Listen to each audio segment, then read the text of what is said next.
ከዚህ ጋር በተገናኘ ሶስት ወሳኝ ጥያቄዎች ይነሳሉ። አንደኛው ወራሽ ተብየውም ቢሞትስ? ሁለተኛው ጥያቄ ደግሞ አስቡት አባትና ልጅ በተሽከርካሪ በመጓዝ ላይ እንዳሉ አደጋ ደርሶባቸው ሁለቱም ቢሞቱና ከሁለቱ ቀድሞ የሞተው ማን እንደሆነ ማወቅ ባይቻል በውርሱ ላይ የሚያመጣው የሕግ ውጤት ምን ይሆናል የሚለው ጥያቄ። ሶስተኛው ደግሞ አስቡት አቶ መሐመድ የሚባል ግለሰብ ባለቤቱ ወይም ሚስቱ ነፍሰ ጡር በነበረችበት ጊዜ ህመም ወይም ድንገተኛ አደጋ አጋጠመውና ሕይወቱ አለፈ ወይም ሞተ። በዚህ ጊዜ የተጸነሰው ልጅ አባቱን የመውረስ ዕጣ ፈንታ ምን ሊሆን ይችላል የሚሉ ሶስት ወሳኝ ጥያቄዎችን መመለስ ያስፈልጋል። ውድ ተመልካቾች ወደ አንደኛው ጥያቄ ስንመለስ ወራሽ ተብየው ቢሞትስ ወደሚለው ጥያቄ ማለት ነው። ወራሽ የሞተው ውርሱ ከተከፈተ ወይም አውራሹ ከሞተ በኋላ ከሆነ የወራሹ የወራሽነት መብት ለወራሹ ወራሾች የሚተላለፍ እንደሚሆን በፍትሐብሔር ሕጉ አንቀጽ 833 ላይ ተደንግጎ ይገኛል።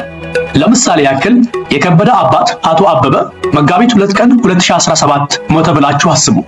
ውርሱ ከተከፈተ በኋላ ደግሞ ልጅ ተብየው ከበደ ቢሞት የከበደ የአባቱን ንብረት የመውረስ መብት ለከበደ ወራሾች የሚተላለፍበት ስርዓት በፍትሐብሔር ሕጉ አንቀጽ 833 ላይ ተደንግጎ ይገኛል።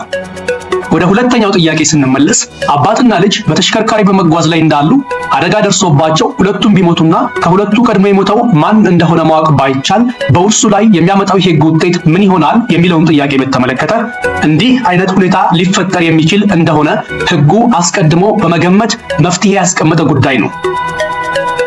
ስለሆነም አባትና ልጅ እኩል ከሞቱና ማን ቀድሞ እንደሞተ ካልታወቀ ወራሹ ከአውራሹ በኋላ እንደሞተ እንደሚቆጠር በፍትሐብሔር ሕጉ አንቀጽ 832 ላይ ተደንግጎ ይገኛል።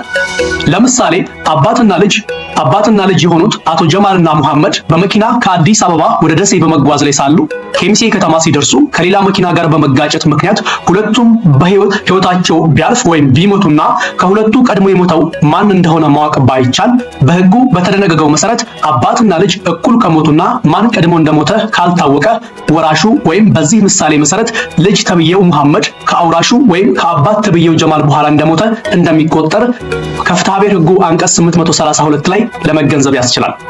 በዚሁ አግባብ የወራሹ ወራሾች ተተክተው ውርሱን እንዲያገኙ የሚደረግ ይሆናል ማለት ነው።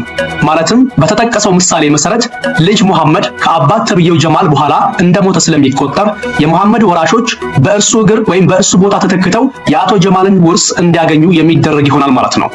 ይህ ሁኔታ አባትና ልጅ እኩል ሲሞቱ ብቻ ሳይሆን ሌሎች አውራሾችም በተመሳሳይ ጊዜ ሞተው ማን ቀድሞ እንደሞተ ካልታወቀ ከአውራሹ በኋላ እንደሞተ እንደሚቆጠር በሕጉ ተደንግጎ ይገኛል።